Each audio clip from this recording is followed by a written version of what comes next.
I hope you have understood this. Now solve the question, and if you have any doubt, ask me. Solve the question, the PPT, and then if you have any doubt, ask me.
First solve the PPT question and then solve this question. Okay, but first give me the answer of this question on a PPT.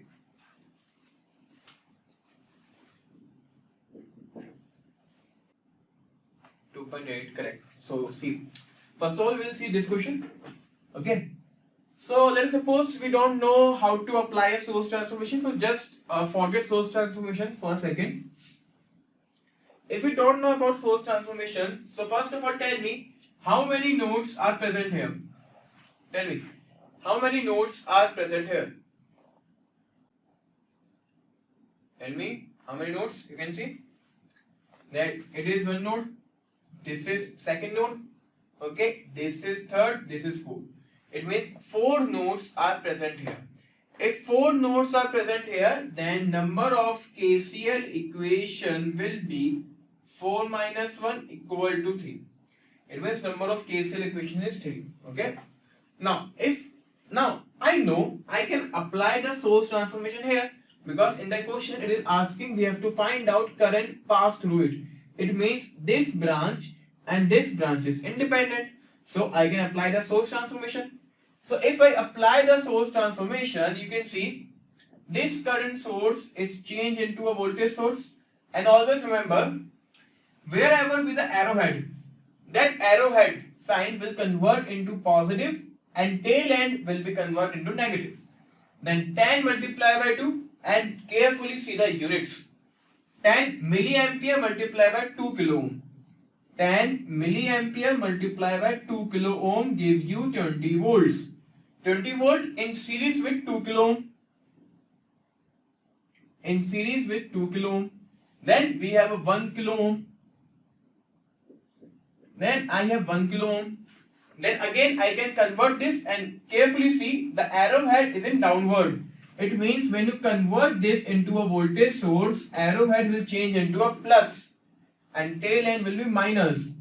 And again 2 4 are 8, and carefully see the units also. This becomes 4 kilo ohm and here it will be 3 kilo ohm. Okay. Now just you can see, earlier we have a 3 KCL equation, but right now this is one loop. I can only write one KVL equation to solve it. You can see by source transformation the complexity is reduced. So now we have to find out current passed through it.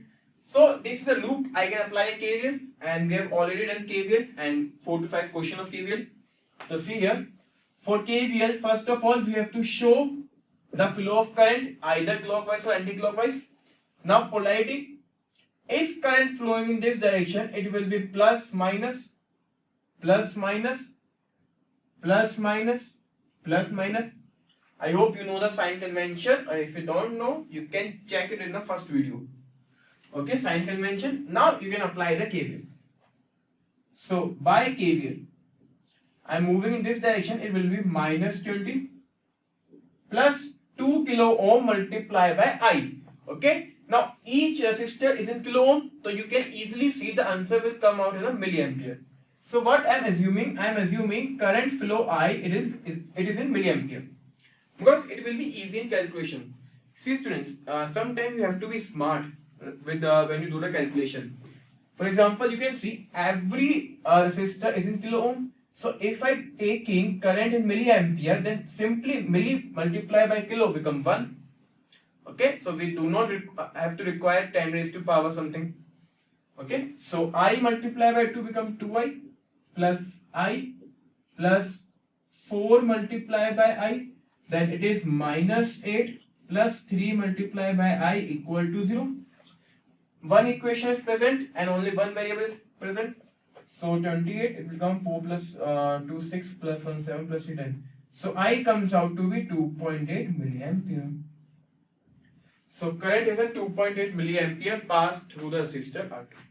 So with the source transformation, you can see the question is simplified just into a one loop. Okay, so you should be very smart by using a source transformation. Now solve next question, this one. And if you have any doubt in this question, ask me. So in this question, now this network, see this network. This is similar to a network. I give you one example for that. This is similar to that. So whenever you get this network, always apply the source transformation. Means what is happening in this network? You can see, if I change this portion, this practical voltage source into a current source, then you can see 3 branches will come in parallel. And if 3 branches will come in parallel, that parallel combination will reduce 3 branches into 1. Right? So whenever you get a circuit like this, when there is a number of parallel branches and a voltage source and a practical voltage source is connected in series, then source transformation will be a good option to apply. Okay? So here, I can apply the source transformation. I am changing this voltage source into a current source. So plus sign will change into an arrowhead. Magnitude will be 60 divided by 5. Then this 5 comes in parallel. This is also 5. This is also 5. 5 ohm, 5 ohm, 5 ohm. This is 5 ohm. 5, 5. Okay? Like this. Now you can see these 3 branches are parallel, right? These 3 branches are parallel, so now I can reduce these 3 branches into one branch. Okay? Or you can also see this is current I, right? This current I will also flow from this. Also this current I will flow from this, right? So I can add up these 3 also because these 3 are in series. So here I can convert this network into what? This current source have a magnitude of 12 ampere. Okay? These 3 branches will convert into one branch of resistor 5 by 3 ohm. Now this 5 plus 5 plus 5 become what? 15. This will become 15 ohm, right? And we have to find out current I from this, because you can see the amount of current flow from this also flow from this and this. Now you can see this is only 2 branch question. We can easily apply the current division rule. So if we apply current division rule here, by current division rule you can say I is equal to total current flowing 12 ampere multiply resistance of opposite branch, which is 5 by 3, divide by total resistance. It becomes 12 5 is 16, 3 15 3 is 45 50. It comes out to be 1 by 2. Yes, all of you have a correct answer. Pooja, Deepika and Harsh. Good. So it will comes out to be 1.2 volts. Okay. So you can see again that the complexity of a network is just reduced into a 2-branch question. Okay. So carefully use the source transformation. It is one of the powerful tool in a network theory. Got it? Any doubt? Anyone? So this all complete our basic methods or basic law in our network theory. So till now we have completed the basic things of everything. First we started with the basic components. What do you mean? What are the different type of components? Passive and active. Then we have seen what is the meaning of an active component, what is the graph of a voltage source, current source, that is the important part. Okay. Then we jump to the dependent and independent sources, how to represent dependent sources, how to represent independent sources and the different properties.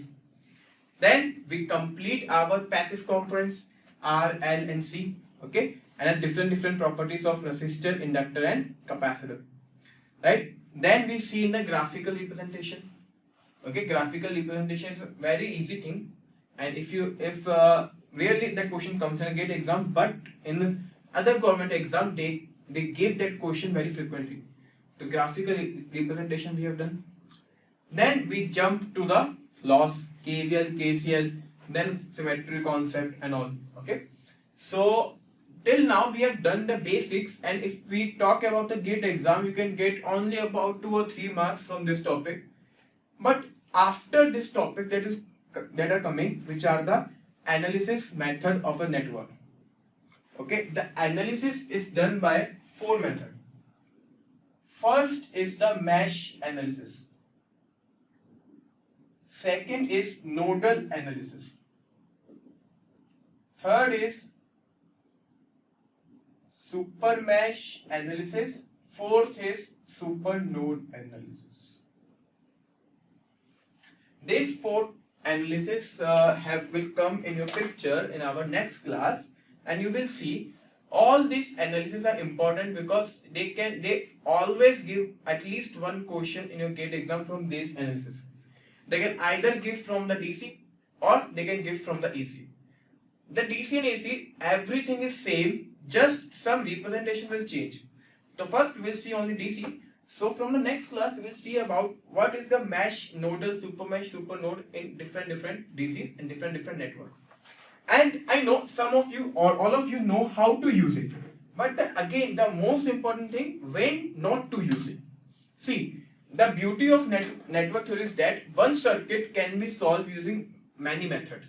For example, if I am giving you one circuit, you can apply all 4 methods to solve it. But the question is when to apply when method so that the question will solve easily and in less amount of time. And this is the important part. Okay, you can apply mesh, you can apply nodal.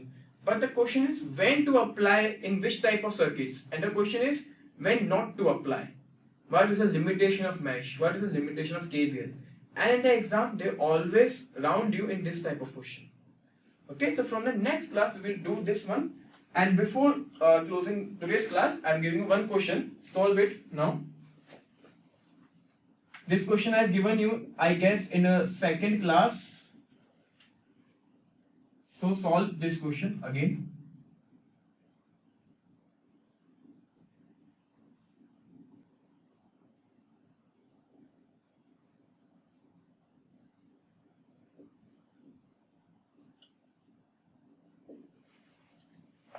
So to first, before ending today's class, complete this question. Ghanshyam, locus diagram is a part of a miscellaneous topic. It will start in the last class or the second last class. Okay, it is basically start after the AC circuits. So I can say in last class or in the second last class, I will complete this topic. I guess this is your first class, Ghanshyam, right?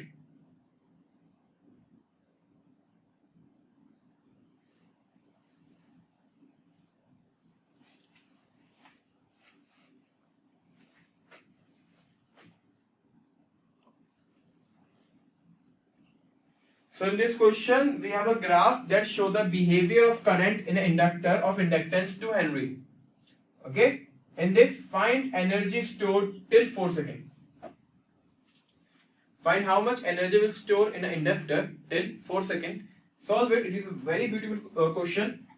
This type of question frequently come in your exams. Even in other government exams, this type of question is very much famous, very much popular. Okay, so solve it.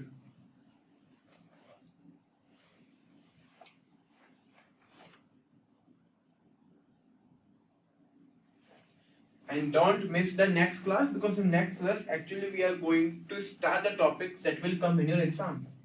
It is 100% sure out of this 4 topic, at least one question will come in your exam. So first option come out to be 14 joule. Good. Anyone else want to give the answer? Sorry, 144. Sorry. 144. 144. Good. So first of all, we know some formula about inductor of energy. Energy in case of inductor is nothing but half Li square. First of all, when I see the energy of inductor, this formula will come in my mind, half Li square. But I told you what is the meaning of I here. I told you if we have a DC supply, then this I is nothing but an average value. Or I can say DC value in case of DC supply. Then you can apply this formula. And if you are applying this formula in case of AC, then this I will be the instantaneous value. Okay?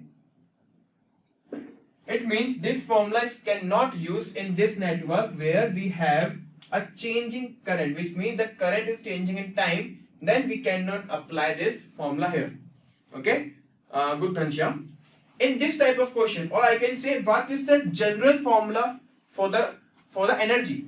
The general formula for any element for energy, the general formula is integration of power with respect to time. This is a general formula for any element, whether it is an inductor, capacitor, or your resistor. This is a general formula. Okay, integration of P divided by dt. Now, what is the formula of power? Power is equal to voltage multiplied by current divided by time. It is the power. Okay. Now see, in this we don't have any information about voltage, but we know in case of inductor what is the voltage? Voltage is L di by dt. So here I can write voltage is nothing but L di by dt multiply I with respect to time. Okay, till here. Or energy is equal to, I am taking L common, I di by dt multiply by dt. Now see, I am not cancelling dt to dt. See, here we can cancel dt with dt, but right now I am not cancelling because in this question it is asking the energy with respect to time, which means till 4 seconds. So I will apply limit here. Limit is from 0 to 4. So from 0 to 4 we have to integrate this term. It means I have to find out the equation of current I, and after finding the equation of current I have to find out the differentiation. Okay. So you can see for this curve from 0 to 2. From 0 to 2. Tell me what will be the equation of current I? It is an equation of straight line, y equal to mx. So it means I equal to, slope is how much? 4 divided by 2, 2t. So from 0 to 2, what is the equation of current? 2t. From 2 to 4, current is constant, current is equal to nothing but equal to 4. Right? It means I can write this formula, I can break integration to part. 0 to 2, I di by dt plus 2 to 4 I di by dt. Like this. Right? Now you can see differentiation from 0 to 2. I can write here di by dt here is how much? Equal to 2. But here, what is the di by dt? Di by dt here, I is constant, so di by dt is 4. Sorry, di by dt is 0. So if di by dt is 0, this integration will remove. So what I will get? Inductor L 0 to 2. 0 to 2. What is the equation of current? Equation of current is 2t. Equation of current is 2t. Multiply differentiation of current with respect to time is 2 dt. Right? Like this. Now from here you can see energy is equal to L 0 to 2 4t dt. What is the value of inductance? 2 Henry. So 2 multiplied by 4 integration of t. Integration of t will become what? T square by 2 from 0 to 2. So 2 to cancel, 4 into 4, it will be 16 joule. It will be 16 joule. So now tell me, Ghanshyam, how you get 144? And other people, if you have any doubt, ask me. So clearly see this question. We can't use the formula half Li square here. Okay, I can't use the formula half Li square. So I will jump to the basic energy formula. Basic energy formula is integration of power with respect to time. Now power I can write V multiplied by I. Now if I am talking about inductor, so in case of inductor, what will happen? In case of inductor, voltage is equal to what? L di by dt. So you can see I am changing voltage equation to L di by dt, right? Now you can see the graph is breaking at point t equal to 2. So from 0 to 2, I have break my integration from 0 to 2, and next from 2 to 4. Now see, from 2 to 4, current is constant. Current I is equal to 4 ohm. So Ghanshyam, if current is constant equal to 4 ohm, that differentiation is how much? Differentiation is 0. So this term is 0. It means from 2 to 4, energy stored in the inductor is 0. So if it is 0, this term becomes 0. The only term remain is this one. Now you can know the current I here. The equation is 2t multiply di by dt. Here the di by dt is how much? 2. So it comes out 40. So here you can see inductance multiplied by integration 40 dt. So 4 to the 8 times normal, then this is integration, comes out to be 16 joule. So also check the calculation, okay? And we will do the energy storing in inductor and capacitor in very long format in chapter 3. Okay, right now I'm just briefly tell you how to solve this type of question. Okay, so guys, this complete our today's lecture. Okay, and then we will start our topics, which is a network analysis, in next class.